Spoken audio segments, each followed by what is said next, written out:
John Carey, welcome to the podcast. Thanks for having me. I look forward to it. So, John, you and I have been in conversation for many years now, and we've both been very worried about the state of American democracy, the state of other democracies around the world. It's nearly coming up to sort of the 10-year anniversary of my terming into a doomer and gloomer about democracy. At a time, it's difficult to recall now, when the idea that these democracies could come into any kind of danger was just treated as sort of far-fetched, absurd. So the conventional wisdom has really flipped 180 degrees, I think. But where are we at? I mean, zooming out, how concerned should we be about the future of liberal democracy as we're recording this in 2023? Well, I remain concerned. I think you were ahead of the game, Yascha, in the sense that you were on this theme a little bit ahead of a lot of academics who really kind of snapped to attention, I think, during the presidential campaign in 2016 and the election of Trump and inauguration in 2017. And I give you a little credit as well for being ahead of the game on anticipating a couple of good turns in this story, which were in particular elections in the United States in 2020 and in Brazil in 2022, in which sort of populist candidates who were incumbents were turned out of office, and it's hard to beat incumbents, and so in some sense the last couple of years have brought some very good news, but there's still a lot of stories. The set of countries that are front and center in the discussion tends to shift a little bit over time. 10 years ago, people were talking less about India. They're talking more about India now. 10 years ago, people were talking, more about probably Turkey and Venezuela and the Philippines. And now the conversation has shifted to places like Israel. And Hungary, of course, is always still front and center in the mix. But so there are kind of a shifting set of cases that occupy most of our attention. But a lot of the same ingredients are still present, I think. And in many cases, it's, sort of concentration of power in the executive branch. In some cases, it's executives overstaying their terms, sometimes against explicit constitutional term limits. We can look at the case of El Salvador right now, which I think is one we'll be paying more attention to in the next few years, where that's likely to happen. But a lot of the same ingredients are still present, and it's just sort of the landscape that we're looking at any given time shifts. Yeah, so it feels to me that, whether or not democracy is in danger or how worried we should be about it depends a little bit on the exact question we're asking. So when we're saying, which significant big democracy in the world looks as stable as it did 10 years ago, the answer is just about none, right? So in the United States, we have a very real prospect of somebody becoming a major party candidate while under indictment. Possibly, this is still a little far-fetched, but it's certainly within the realm of the imaginable, winning the presidency while sitting in prison. In Brazil, we continue to have a deeply polarized political system with a president who's struggling in many ways, and if not Jair Bolsonaro himself, and certainly members of his movement waiting to come back. In India, democracy is under serious attack from Narendra Modi. There's debate about whether it is this liberal element of a democracy, but it's under very serious attack with significant deterioration of free speech and so on, which is beyond doubt, or whether there is at some point danger to free and fair elections as well. In Turkey, democracy for now is basically over. In Hungary, that's the case. And when you get to the big European countries, which look somewhat better, but where there's certainly concerns. I mean, in France, it does look like the next president may very well be Marine Le Pen. Germany, I think, oddly, is probably the big, significant democracy that's doing the best in the world, perhaps along with Japan. But, the AfD, the far-right populist party, is currently in second place in many polls, and this is a quite extreme far-right populist party, more extreme than many other European parties that are in a broadly similar space. So all of that looks very concerning. On the other hand, you might say, look, how bad is the impact of these people we worry about, right? Certainly when I started to write, I worried that one or two turns in government of these figures could be enough to undermine democracy to the extent that it has in Hungary, the extent that it has in Poland, which I omitted to mention, the extent that it has in Venezuela. And what we seem to be seeing is arguably a slightly more mixed result, where the states have certainly deteriorated, but we certainly continue to be a democracy, and Biden was able to win against Trump. Brazil lived through some very worrying months, including a bizarre imitation of a January 6th assault on Congress.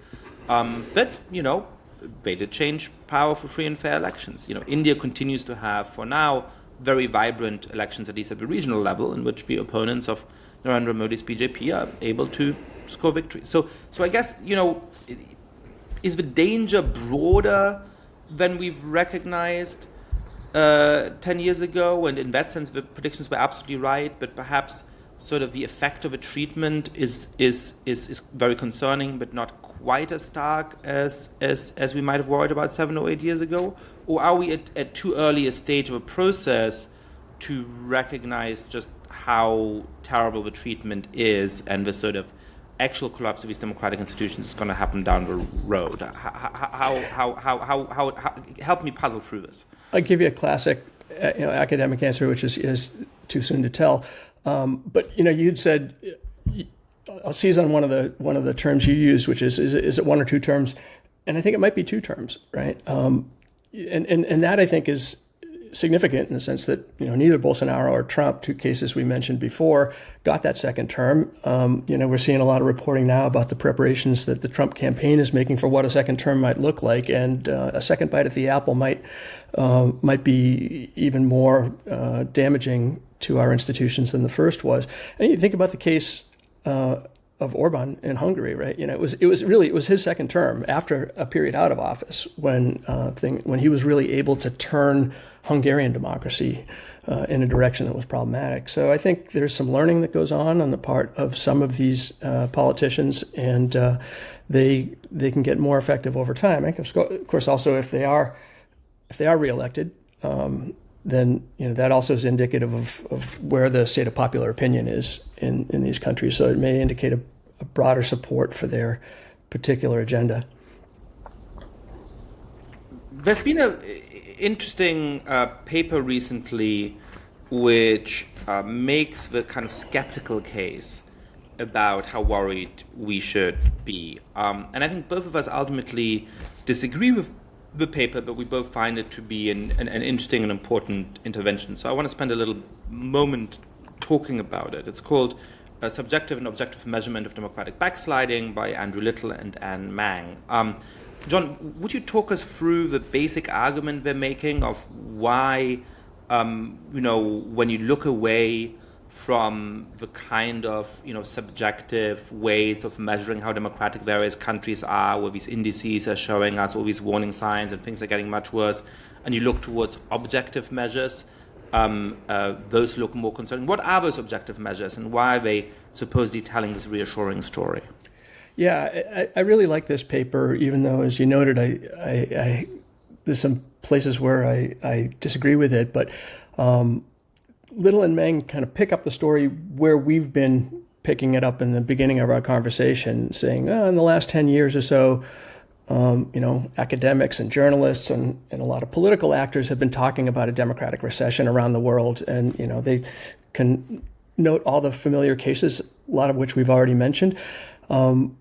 But Little and Meng say, look, almost all this academic writing is based on expert assessments of democracy and the performance of democracy. And, again, a lot of your listeners will probably be familiar with organizations like Freedom House or Polity, or most recently VDEM. This is the, sort of a consortium of experts who rate democracies around the world every year. And so you can estimate over time whether or not the performance of democracy, worldwide is improving or holding steady or going downhill. At any rate, most of that democratic recessions literature is based on these expert assessments. And Little and Meng come along and say, well, look, if there really is a recession, we should be able to observe it in other indicators as well. Maybe some that don't depend on what they would call subjective assessment of experts. And so they look at things like, what's the rate at which incumbent governing parties lose elections and get turned out of office.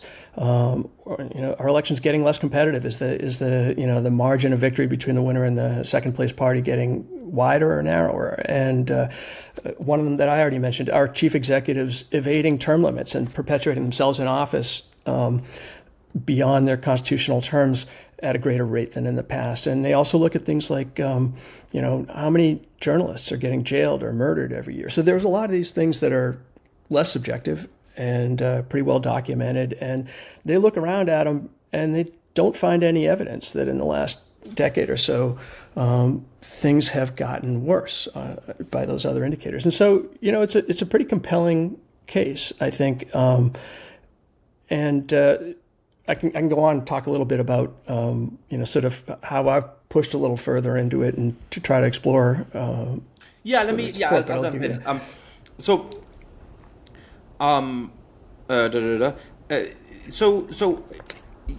I read the paper, and as you're saying, they look at all these different kind of objective measures. They do a lot of interesting sleuthing work, putting together that data and so on, and it's quite compelling, right? I mean, I think that certainly it should update our model a little bit. I think if you read that paper carefully and think that doesn't change my view at all, you're slightly you're sort of too ideologically committed to a particular view of the world, and you should probably take the argument seriously. The question is, how much should it update our model? To what extent should that reassure us? So, one obvious line of argument is that somehow these objective measures are missing something about the actual operation of these democracies. Right. That is important. Perhaps there's not more journalists getting jailed, but it's not necessary because all of the state media has been turned to propaganda machines, and a lot of the private media has changed hands. And so, these opposition journalists are able to post blog posts or, find a different job in PR or something, but they're not employed criticizing the government anymore, right?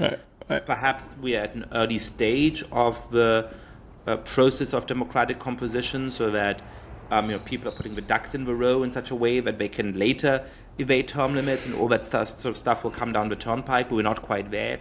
I think there's something to those counter arguments, but perhaps they don't entirely discredit the argument. So where would you sort of try to push back against this paper, and where do we think our overall assessment should shake out? Yeah, well, so I'm part of a research group called Brightline Watch, and we've only been active since 2017, but it's 7 years now, I guess. We've been surveying academic experts, so very much like the VDEM or Freedom House experts that Little and Mounk are concerned with. They think might be biased towards pessimism. We've been surveying even broader samples of academic experts, and we've also been surveying samples of the American general public. And so, our approach was to say, well, we can't exactly test Little and Meng's hypothesis that starting 10 years ago or so, the experts got more pessimistic, because we weren't in business more than 10 years ago to establish a basic comparison. But, there are some things that if their proposition's right, we should be able to observe in our own data.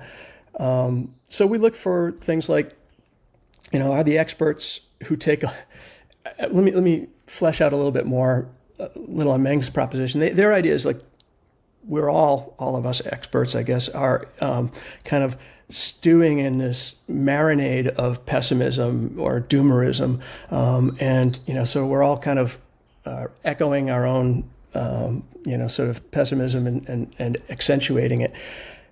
And so we thought, well, if that's the case, then that among our set of experts that Brightline Watch samples, maybe the ones who take a lot of our surveys are different from the ones who don't take many of them or take just a handful.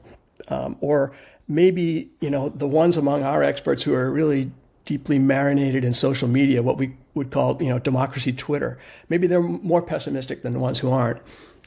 Or actually, we could survey our experts and ask, have you ever been asked to code for VDEM? And maybe it's the case that VDEM is selecting a bunch of pessimists relative to and the answer in all these cases is no, we can't find any evidence for this. And we also can compare our experts with the general public, and we find out are they more pessimistic about democracy than the general public? The answer is no. They're actually more optimistic. They think they rate the U.S. better on democratic performance, for example, than the public does. And they're also not getting relatively more pessimistic compared to the public in the 7 years for which we have data. So we looked a whole bunch of different ways, and none of them is a direct test of Little and Meng. But you would think that we'd find kind of corroborating evidence somewhere if that proposition is right, and we can't find it. So it brings me back, I think, to where you were going, which is another possibility is Little and Meng are right by the objective measures that they've looked at. Those things are not moving much, but that the ways that democratic eroders are operating is maybe getting more subtle over time. Right? You mentioned, not throwing the journalists in jail, but changing the ownership structure of media. That's a great example. Another would be, sort of chipping away at the power of the courts. And, we might be watching that. I think we are watching that going on this week in Israel. That's not going to show up by their broad objective measures. And it's probably, it's a good thing that we don't see the tanks rolling down the street and we don't see a lot of military coups anymore. I think we could all count that as progress. But it may be the case that the attacks on what we would think of as liberal democracy are more subtle, but they're still happening. Yeah, so I love a great academic puzzle, and it feels to me like, what's lovely about your response to this paper is that it sort of pulls the same move that they pull on the democracy literature, right? To sort of summarize the moves as I see them and sort of, look, there's all of these indications that we should worry about the state of democracy. I mean, people assaulted the Capitol for, first time the Capitol was breached in, whatever it is, 150 years. I mean, that seems like a pretty straightforward indication of worry about democracy. People like Trump are president, he might be running from jail. I mean, these are all like, it's not like, just people have imagined this crisis of democracy. But, pretty obvious indications of reasons to be concerned from the headlines. And by the way, even if you were sympathetic to Trump, even if you think that actually Trump is right, you should also be worried about democracy because, as his people are saying, supposedly the election was stolen and the wrong president is in power, so actually democracy is already broken down. So that's a kind of odd, one of the points I've been making, the only thing that Americans have consensus about right now is that there's a danger to democracy. There's disagree about where that danger is located. So, however you look at it, there seems to be this danger. And that's sort of where a lot of this, concern in literature and so on comes from. Now, Little Men come in and say, let's look at these objective measures of what's going on that should actually correlate with all of these headlines and all of these concerns. And it's very striking that on a lot of them they don't. And they're good researchers. They're not, fiddling with the numbers, and they've looked at lots of different interesting indicators. So that's kind of interesting. Now you're coming and say, all right, so their kind of hypothesis is, they don't prove that, but it's what they suggest, and it's kind of a natural assumption. There's just something weird about the people making the assessments, right? Perhaps we're all sitting on Twitter, driving ourselves crazy into concern, or we're all sort of chasing media cloud by making the most negative possible predictions, and that's sort of what's driving our views. But you're showing in these interesting, subtle ways, in a way by sort of trying to to test this, and by looking at some objective metrics, but are indirect but very suggestive, similar to what they're doing. Is it true that they're more negative than the general public? Is it true that those of them who are on Twitter are more negative than those of them who are not? Is it true that any of these kind of sources of bias are? And the answer seems to be no again. And so we have a sort of double puzzle, right? Like we have the original puzzle, and then the puzzle as to why the explanation for the original puzzle doesn't work. Perhaps one way of making sense of this, I'm going to sort of float a hypothesis, is that what we've been wrong about is the impact of the democratic crisis. That we've been thinking about this all along in terms of democracy or dictatorship, right? Like 1 or 0. And obviously a lot of these measurements are actually more subtle than that. They're out of 100 or something like that. Plus 10, minus 10, different scales, but it's not like they're all sort of ones and zeros. But our basic framework intellectually, I think, has been, Germany, France, and the United States are democracies now, and the concern is that when people like Trump and Le Pen win, they may one day be dictatorships, right? And perhaps that is just overly simplistic a way of thinking about it. And what's really happening is that we are going from a set of reasonably liberal democracies with broad protections for opposition activity and free speech, in which the playing field is relatively even, to dirty democracies where a lot of what's going on is competition over the rules of the game, and where when you're in power you're able to dominate certain media outlets, you are able to fiddle with the rules to give you an advantage, you're able to undermine both the chance of the opposition and just the functioning, the fairness of a system, how effective it is and how it treats people who disagree in very significant ways. But for various reasons, so far there hasn't been a lot of people who completely win this game. So the opposition always retains sort of power centers that give it a chance to come back. And then when they come back, at least in some countries, perhaps they're going to do the same. So perhaps we just shifted into this form of much more a democracy characterized by much more hardcore competition, in which people are in this sort of more extreme way battling over the rules over time. And that is plenty of reason to be concerned about, by the way. When you look at how democracy is working in some countries where that's long been true, perhaps you could say Thailand or Pakistan or some of those places, that has really bad impacts on people's lives, really bad impacts on the ability of people to actually exercise control over the government and all kinds of other things. But it isn't quite as stark as, the moment in the 60s and 70s when a lot of countries gained their independence from colonial powers for the first time and looked like you were going to have democracy for 4 years, and then you have Mugabe just being a dictator for 50 years, right? It's not that kind of model. And I don't know, does that explain, I'm really thinking out loud, John, does that does that help to explain a little bit of this weird sort of divergence between the subjective and the objective measures? Or do you think we need to solve the puzzle in some other way? No, I think that's right. The dramatic collapses that we saw in a lot of the 20th century are really rare now. Military coups are one. Declarations of dictatorships are president for life kind of thing. This is gone out of style, or it's just less frequent.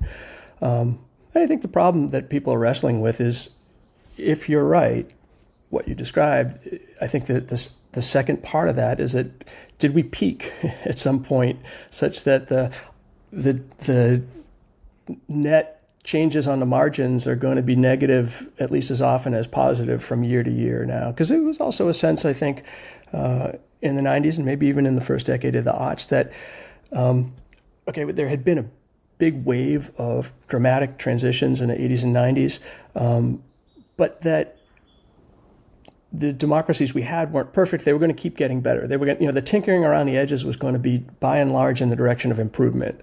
And that, I think, is very much open to question right now. And that's where the debates are. And once you get into, the measurement of these small changes or small shifts, if we're thinking worldwide, which way are we going, net positive or net negative, the debates are going to get more in the weeds about how we measure and about how many countries are moving in which direction. Even things like, do you when you're trying to figure out, are we in a democratic recession, do you weight countries by their population, right? A shift in India in a negative direction is more consequential to more people, or it's consequential to a lot more people than a shift in Hungary or El Salvador. So should we take account of that? And that's where a lot of the academic debate is. And that's okay. I think that's where we need to be looking right now, because that's where the action is. So you mentioned this great research project that you've had for the last 7 or so years called Brightline Watch. Zooming out across these 7 years, surveying experts and surveying the general public about these important questions relating to how they think about democracy and how optimistic or pessimistic they are about democracy. What are the main takeaways? What have we learned from asking them these questions, and how has the view of experts and the view of the general public changed over the years that you've been looking at it? Yeah, so Brightline Watch, and thanks for asking, and I'll mention my colleagues in this. Brendan Nyhan is my colleague at Dartmouth, and Gretchen Helmke at the University of Rochester, and Sue Stokes at the University of Chicago, and Olivier Bergeron-Boutin, who brings a critical Quebecois perspective as our research associate this year, doing great work. This group focuses primarily on American democracy. We do occasionally, mostly survey research, and we occasionally ask questions about other countries, but the overwhelming focus is on the United States.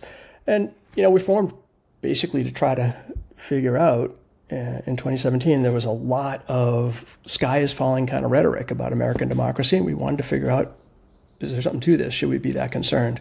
And we're concerned, but I think the sky didn't fall, at least to the degree that a lot of people thought it might in 2017. So we've been trying to figure out ever since, is the situation getting more dire or less? And a lot of what we've found is stuff that will be entirely familiar to your audience and to you, of course, which is just that, the level of partisan polarization in this country is profound. And you can sometimes find shifts around the edges where it's declining a little bit from maybe a high watermark during the Trump presidency, but by and large, those are marginal shifts, and it's still really deep and really problematic. And as we look forward, I think the big concerns are number one, about acceptance of election results, right? So we all have real clear experience with what it looks like when one side doesn't accept their loss.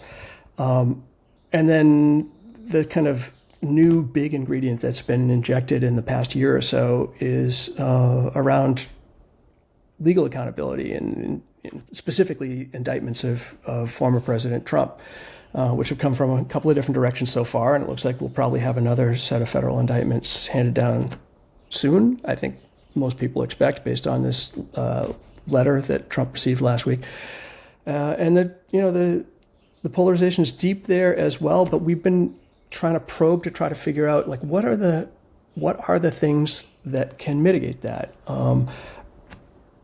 One of the comments you made earlier suggested a theme that people talk about a lot, that people live in kind of different factual realities, right? And so we're always trying to look for what are the facts you can present to people, or what are the events that might happen in the real world that have that rare property of people on both sides of this divide responding in a common manner to them. And they're pretty rare. That's the challenging thing. But we keep looking. One of the very interesting findings in the latest wave of a survey is about how Americans are thinking about the indictments of Donald Trump and its likely impact. So one headline finding, as I understand it, is that actually a lot of people view these indictments as politically motivated. And this is true not just among people who say that they're Republicans, so where we can assume that they have voted for the Republican Party under Trump for a number of years and are broadly on board with the program, but also among a majority of independents who are going to play a big role in the outcome of the 2024 elections. So that's very interesting, and I'd love you to talk me through that. But then the other sort of element of this that's really interesting is that you point out that sort of experts in your survey don't worry very much about the cycle of retribution. So they don't worry that once Republicans are in power, they're then going to start indicting Joe Biden, and we just set this new norm where each new administration is going to indict the last administration, whether or not they have some good grounds in doing that, as I believe at the moment there is good grounds to indict Donald Trump, or they don't have good grounds in doing that. But then when you look at sort of Republican respondents, their willingness to go after the Biden administration is extremely high, and so there seems to be some evidence that the base of the Republican Party is going to be completely on board with that cycle of retribution, and so that perhaps that cycle of retribution is more likely than we're thinking. I mean, what putting these different points of data, which you've kindly highlighted for me before this conversation, into conversation with each other. I mean, what does that tell us about how these prosecutions of Donald Trump are likely to play out, and how we should think about them? Yeah, so I'll give you the pessimistic interpretation first, and then I'll circle back around and look for some seeds of optimism in there. But the pessimistic interpretation is, I think, just what you were starting to articulate, which is that, first of all, thinking about independence. So this is a relatively small chunk of our public sample, around 15%. But for obvious reasons, given the role they play in swinging elections, they're particularly of interest to us. And right now, independents, solid majorities of them, regard the criminal charges that have been brought so far against Trump, and also, we asked about charges that haven't yet, or allegations that haven't yet, on which he hasn't been charged, like the January 6th events or the trying to change votes in Georgia. We asked about all these, and independents regard all these as politically motivated, good majorities of them. So that's suggested that the prosecutors, anyways, have still got a lot of work to do. And Republicans, overwhelmingly, about 2 out of 3, are willing to embrace. So we put this question on the survey in a way that was, I think, kind of intentionally or consciously politically inflammatory, partly because I didn't expect that many people would embrace it. And, the way we asked is that, do you agree or disagree the next Republican president should prosecute Biden and other Democrats in response to the current indictments? So, it was an explicit kind of retributionist framework. So it's not just, do you think that, Hunter Biden, yada, yada, or for whatever reason you have in your mind, that there might be some reasons to indict Joe Biden, which, right. In the current political climate would be unsurprising if there's sort of more people saying yes to that. But the specific question you're asking is really, do you think because they went after ours, we should go after theirs? And there the answer was yes to such an extent. Yeah, and to get deep in the weeds, and you guys can edit this out if you decide it's too deep, we had initially intended to have that question, and then there are various approaches you can use on surveys to try to elicit sincere answers from people on questions they might be reluctant to answer on. And we were planning to include another kind of experiment that would be, give people cover, in a sense. They could answer yes without having it be explicitly retributionist like that. And then the plan was we'll compare the responses and see how many people are reluctant to embrace that approach. Well, surveys are expensive, and we ended up having to throw that second experiment overboard and not do it. But we had the original question on the survey, and 2 out of 3 Republicans embraced the explicit retributionist formulation, which is higher than I ever expected.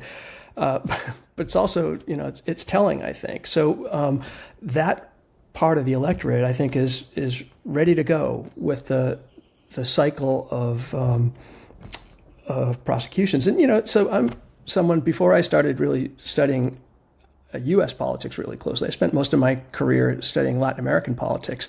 And, in Latin America, this is a really familiar formula.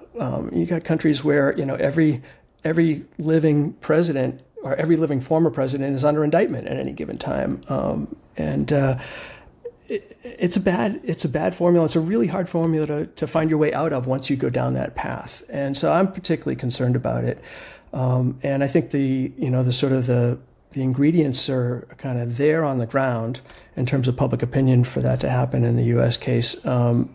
Frankly, I think our expert sample seems to be less concerned about this than I am overall. I generally regard the judgment of the experts as pretty solid and pretty informative, but in this case, they don't seem much concerned with that. One indication of that to me is that they're just about as supportive of the indictment that came out of New York, about financial improprieties to cover up hush money payments to Stormy Daniels in the 2016 election. They support that indictment at about the same level or close to the same level as the indictments handed down by Jack Smith in June about Trump's handling of classified documents. And to my eye, I'm not an attorney, but I look at those cases, they look very different to me. Look at the evidence that Smith handed down with the indictments. It seems really straightforward. It's easy to follow the logic, follow the case. And the New York case, less so, at least to my eye. But the experts as a whole, they like the indictments. And that suggests astonishing to me. I mean, well, I have a few thoughts here. So one thought is just the obvious about the cycle of retribution, that that is bad because you end up with decent people who haven't in fact done anything wrong under indictment in prison and so on. But more importantly, or as importantly, it's terrible because you obviously create an incredibly strong incentive to stay in office. if you know that the moment you're out of power, you're going to be prosecuted and possibly put in jail and lose, a lot of your possessions and so on and so forth, well, you're going to do whatever you can to stay in jail. And so once this kind of cycle of retribution, to stay out of jail. And so once this kind of cycle of retribution gets going, it's a very bad sign for the future stability of democracy. And that's one of the reasons why we should be so concerned about that. The second point I wanted to make is that, I do wonder whether there's a sort of structural problem here with the nature of the American justice system. Now, I think it's always going to be somewhat difficult to completely insulate the process of prosecution from political pressure, and many countries struggle with how to do that institutionally, and ultimately all of these institutions are animated by people, and what counts is the norms that people internalize, not just the institutional structure. But there does seem to be something just particularly noxious about the way in which prosecutions are structured in the United States. So, when I look at something like the New York case, I agree with you strongly that the New York case was very weak, and I think it was very damaging that was the first of the indictments against Trump. I think if we'd started with a documents case, or which perhaps is morally a little less important, but where there's just smoking gun evidence from what we've seen so far, and then something like the Georgia case, where perhaps the evidence is more complicated, but goes to the heart of his assault on democracy and the attempt to overturn the election. So, when we had started with that, I think the framing of it in public may have been different. The New York case is about something that's ultimately a kind of smutty affair that is being prosecuted under very complicated legal theory as to why there's a state crime involved in intending to commit a federal crime. It's very complicated and intricate, and it's quite novel, right? People have been prosecuted for improper handling of documents many, many times. They've never been, so far as I know, prosecuted on this particular kind of theory that Alvin Bragg, the Manhattan District Attorney, is pursuing. But let's step back from that for a second, right? Let's imagine that the case in Manhattan had been open and shut, right? Mm-hmm. Trump had done something that any reasonable observer would see as a crime, and that seems to be morally very significant.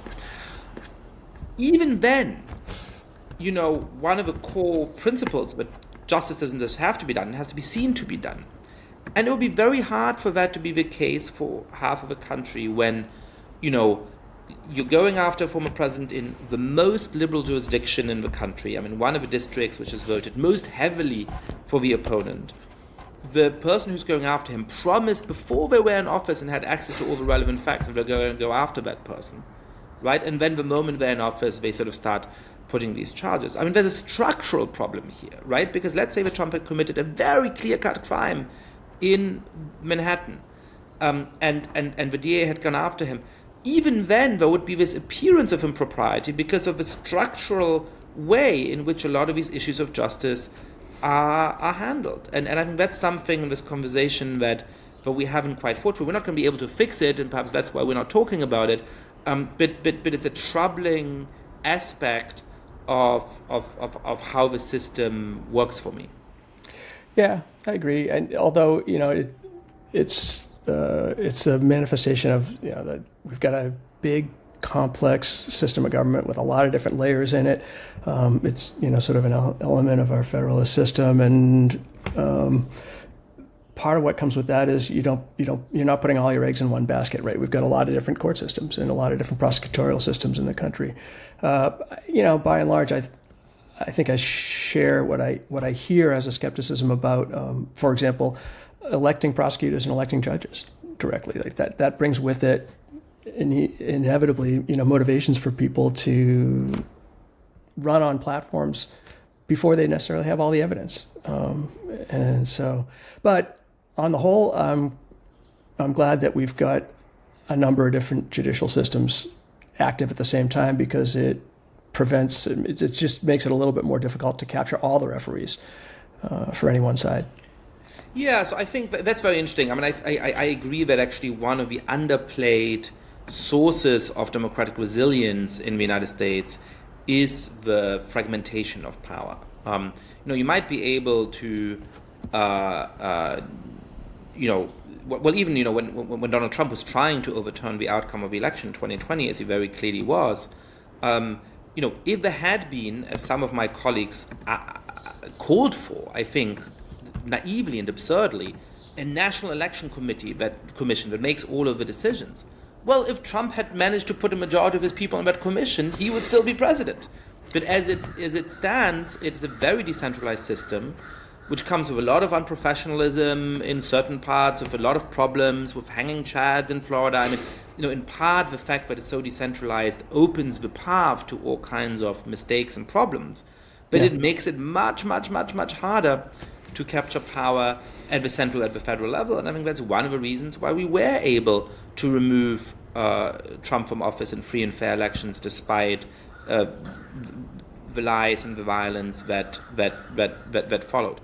Now, I do wonder whether, when it comes to the circle of retribution you were talking about, the federal system is going to be a problem.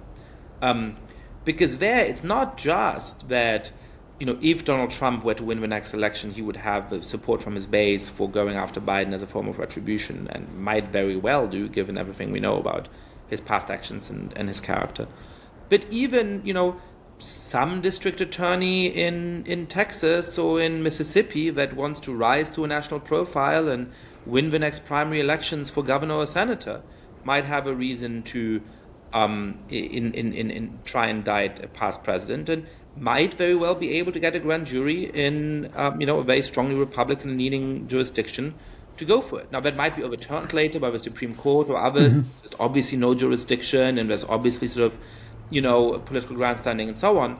But that feels to me like it's going to potentially make the cycle of retribution worse.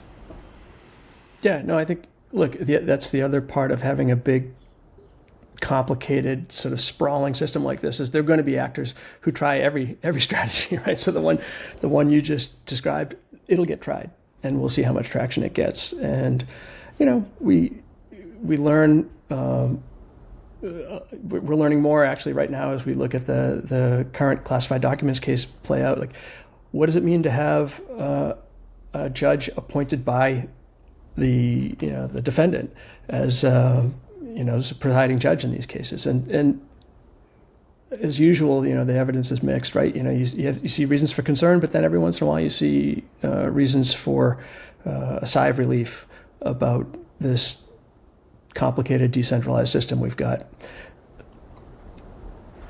So for the end of the conversation, I'd like to change topics a little bit and ask about a concept in political science that's become very influential in the last decades and how we should think about it. So when political scientists studied racism in the past, they started off by just studying it relatively directly, by asking people, whether they have racist attitudes. And it's hard to remember now. I was just talking about this with some students recently, the extent to which there was just open, proud, and avowed racism in a large segment of a population, in the relatively recent past. People who were very openly willing to say, I think there's something superior about the white race, or I think, a white person and a non-white person should not be marrying each other, and so on. That was terrible as a social reality, but it made it easy for political scientists to study these phenomena, because if you wanted to understand who's more racist, under what circumstances, how racial attitudes change over time, etc. You asked these very straightforward questions and looked at the answers, right? Now, in part because of, I think, the significant social progress we've made on this question, that sort of research design no longer works so well. Because A, some of the most explicitly racist beliefs have just become much less common in the population, but B, there's a kind of social desirability bias, at least to some extent, perhaps to a very large extent. That's one of the questions that's at issue, in which people would no longer say yes to these very straightforward questions, even if they might secretly believe them. And so political scientists have started using something called the racial resentment scale, which is trying to elicit whether people have forms of racial resentment. It's called racial resentment as a sort of coy term, but really political scientists, I think, by and large, mean racism by it, by asking more indirect questions about their attitudes, which are supposed to sort of elicit that. And then when you look at that, racial resentment is quite strong and correlates with all kinds of other things. So Republicans have much higher racial resentment, which is to say racism, than Democrats, according to the racial resentment scale, for example. Now, there's also been some concerns about what the racial resentment scale is actually doing and whether it's accurately measuring what's going on. So, John, can you tell us a little bit about sort of what the racial resentment scale is and some of your research, as well as research by others in political science, that in your mind is complicating sort of how useful a metric that actually is, and whether perhaps it's misleading us in some important ways? Yeah, sure. So what it is it's generally 4 questions that survey researchers will ask people, and they're questions that are, as you mentioned, kind of meant to allow people to say yes or to agree or disagree with them in a way that would indicate lack of sympathy or even hostility toward blacks. And actually, it's important to note the racial resentment scale was sort of constructed initially, I think, in the 1980s, and it explicitly makes reference to blacks. So it'll ask questions like, over the past few years, blacks have gotten less than they deserve. How much do you agree or disagree with that? Or it's really just a matter of some people not trying hard enough. If blacks would only try harder, they could be just as well off as whites. So it makes explicit reference to blacks, not to Hispanics, Latinos, Native Americans, Asians. But over the years, it has become more of a kind of a generic racism scale. And so part of the question, or it's been used that way, it's been interpreted that way by researchers. So part of the question that we were interested in is, does whatever it is the racial resentment scale is measuring, does it apply in the same way across different, sort of underrepresented minority groups, blacks, Hispanics, Native Americans, Asians? Anyway, that index or the scale has been used to predict a lot of other political attitudes. So you can measure someone on the racial resentment scale, and then that's going to predict their attitudes toward candidates according to minority versus white candidates. And it's also really effective at predicting their support for different policies, even ones that don't necessarily have direct racial components. But you can generally show when someone's higher on the racial resentment index, they're going to be less supportive of minority candidates. They're going to be less supportive of liberal public policies and so forth. But one thing we don't necessarily know is, does that mean that people on the high end of the scale are racist, or does it mean that people on the low end of the scale are super progressive and maybe even favoring of policies that would help underrepresented minorities? And obviously both those things could be true, but it's pretty hard to get leverage on how much of either of those phenomena is going on in most public opinion surveys. So let me give you an example. There's a pretty well-known study that showed that if you took the same policy and you presented it to voters, this is done during Obama's presidency. So there was a stimulus package, an economic stimulus package, and it asked people how much they supported it. But if you asked people and you said this is an Obama stimulus package, which it was, and then asked them how much they supported it, and you asked the question in a different way, and you said this is a stimulus package supported by congressional Democrats, which was also true, and you asked them how much they supported it, you could show that people high on the racial resentment index were much less likely to support it when it was packaged as an Obama plan, and more likely to support it when it was a congressional Democrats plan. And people on the other end of the racial resentment index responded the opposite way. So that tells you, I think, with some certainty that, okay, the racial resentment index is telling us something about the way people respond to public policy. But we don't know. How much should people actually support this stimulus package? We didn't have a good baseline. So one of the things that we've done recently in our research, and this is with a different set of collaborators, and I should just mention them, Yusaku Horiuchi, who's a colleague of mine at Dartmouth, and Tim Ryan at North Carolina, and Alex Agajanian at Berkeley. we ran a bunch of experiments to try to figure out, is the racial resentment index, is it a measure of racism and hostility toward minorities, or is it you can think of it as a measure of racial progressivism and support for remedial policies. Long and short, we used a set of experiments that had a natural midpoint, right? In which if race was completely irrelevant to your the way you were operating, the way you're making choices, you would come down 50-50 on any given candidate. And what we found then is most of what's going on with the racial resentment index was on the low end of the scale. In other words, it was finding people who were really low on that index favoring minority candidates relative to white candidates. And much less was going on at the high end of the scale. People at the high end of the scale were pretty much neutral between white candidates and minority candidates. And that was surprising to us. We really didn't expect to find it. I should note that's true. That's entirely true for if you pair a black candidate against a white candidate. If you pair an Hispanic candidate against a white candidate, it's mostly true. In other words, most of the preference is going on at the low end of the scale relative to the high end of the scale. But there is some dispreference for Hispanic candidates relative to white candidates at the high end of the scale. But what was really striking to me was that for Asian candidates against white candidates, that's where the racial resentment index operated the way people have generally thought it should operate, which is, not should operate, but the way it does operate, which was at the high end of the scale, people were disfavoring Asian candidates relative to white candidates. And there was no favoritism toward Asian candidates at the low end of the scale. That was really striking to me.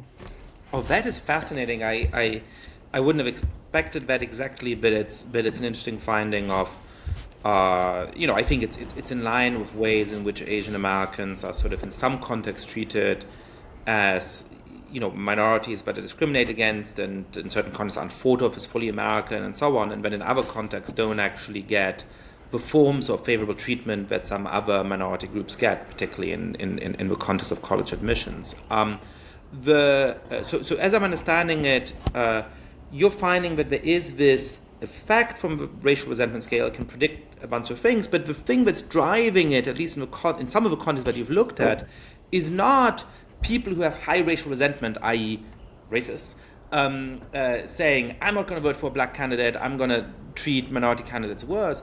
A lot of it is actually people who are very, very low in racial resentment saying, I'm going to favor this candidate because they're black, or I'm going to, favor this policy because it's framed in a certain kind of way.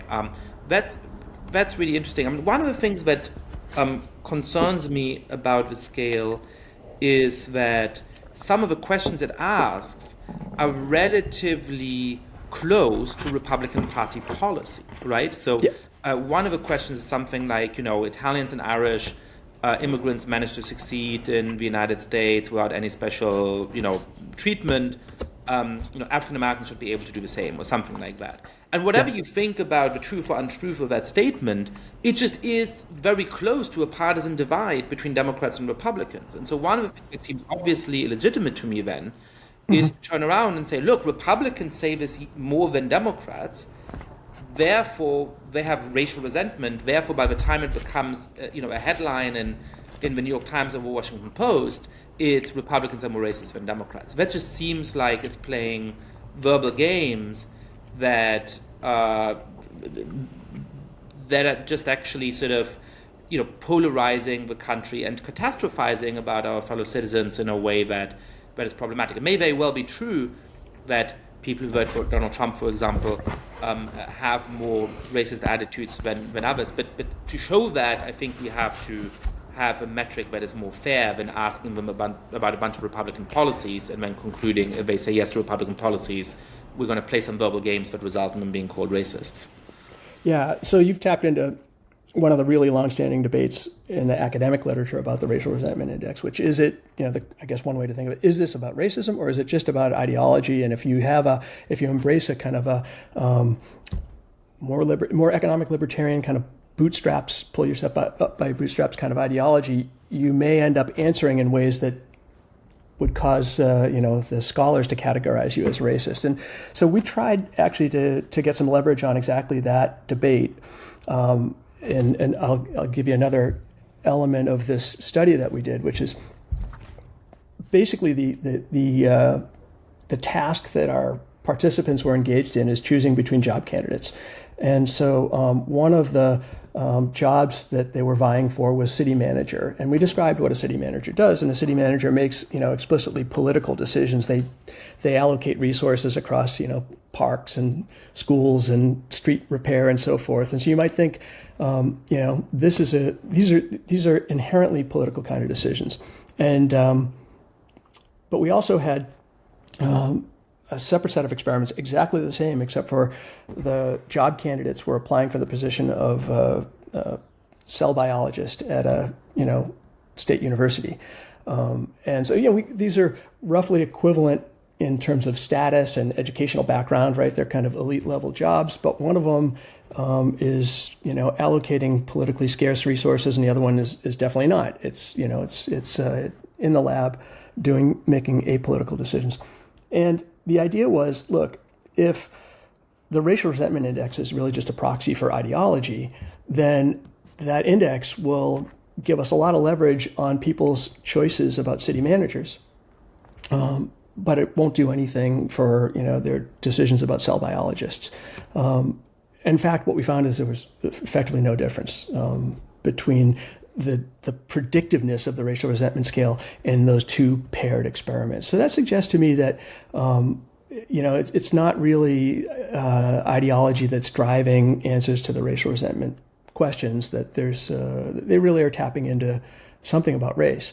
It's just what they're tapping into might be slightly different from what most of the academic literature up till now has thought. The other thing it's possible, and I think really quite likely, is that the meaning of the index has changed over time. Right? I think it's totally reasonable to think that 30, 40 years ago, when people were first starting to use this tool, it meant something pretty different from what it means today. And I think it's that what I described earlier, which is like there's a lot of action at the low end of the scale, which looks like it's favoring minority job applicants. That I would guess that's a new phenomenon. I can't go back 30 years and run the same experiments, but I'd be surprised if you found that 30 years ago. Yeah, and so in a way, all of this is good news, right? I think one of the strange things about the debate is that we always feel like, if you find good news about the state of the world, or if you want to say that some things have improved, that somehow is minimizing problems, there's clearly ongoing injustices and problems in the United States. But the fact that actually, what we thought was this indication of really strong prejudice is not there, is something that we should take a lot of heart in. There's one last question of this. There's one paper by Radicani and Ryan Enos at Harvard, who have also sort of run a test on the racial resentment scale. And the way they did it, I thought was really sort of straightforward and clever and easy to explain, which is they said, well, look, if the idea is that the racial resentment scale is measuring this long-standing prejudice against African Americans, and we have good reason to think that in a country like the United States there might be this long-standing prejudice against African Americans because of the history of slavery and Jim Crow and all of the discrimination they've suffered, and the lower socioeconomic status that some African Americans have as a result, and so on, right? Well, then people should give very different answers when we ask them the same questions about a group that there's no particular reason to think Americans would be prejudiced towards. And so they went in, and one of the experiments they did, they asked all the same questions about Lithuanians, right? And so the expectation would be, if there's really strong anti-black racism in the United States that this scale captures, it shouldn't capture the same anti-Lithuanian sentiment, because there's no particular reason, given American history, why we would expect lots of really strongly anti-Lithuanian sentiment. But actually, lo and behold, as I recall, roughly speaking, people gave very similar answers. It didn't turn out that there was less racial resentment against Lithuanians, but actually, according to the standard scale, Americans have as much racial resentment against Lithuanians as against African Americans. To me, that seems like a pretty sort of I mean, that seems very hard to answer for the defenders of a racial resentment scale. I find it hard to grapple with how you can think that the scale should continue to be used after that test. But how do you think about that paper? How definitive a refutation of a racial resentment scale do you think it provides? Yeah, it's a good one. I don't have a great answer for it. I guess it's a real indicator of the ability to push people's responses around just by the sort of the way you structure a survey question. And there's there's a lot of evidence for that over time. But that's one example that is particularly striking. At the same time, if it were the case that responses on this scale are effectively arbitrary or could be pushed in any direction, so that they are they're without content, then the scale would not be it shouldn't then be a good predictor of other attitudes. And we find that it really consistently is a pretty strong predictor of attitudes on a whole long basket of policy attitudes and political opinions. So I'm not giving you a sort of very satisfactory answer or a satisfying answer, but I think that paper is one that we got to be paying careful attention to, and it's all just more indication of why when we're doing this survey research we just have to be really cautious and conservative in interpreting our results, and try to validate them a number of different ways. Very briefly at the end of this conversation, what is something that you've learned from your survey research about democracy, going back to Bright Lines Watch and so on, that you think we should bear in mind? I mean, if there's one kind of a lesson from all of the data you've collected in the last 7 years about how those of us who care about the future of American democracy should act, or what we should think, or what we should change our mind about, what might it be? Well, I guess one of the things I promised to circle back around to that I hadn't yet, but it'll was to look for some seeds of optimism, and in particular, by optimism I mean evidence that people respond to information that we think of as factual information. And so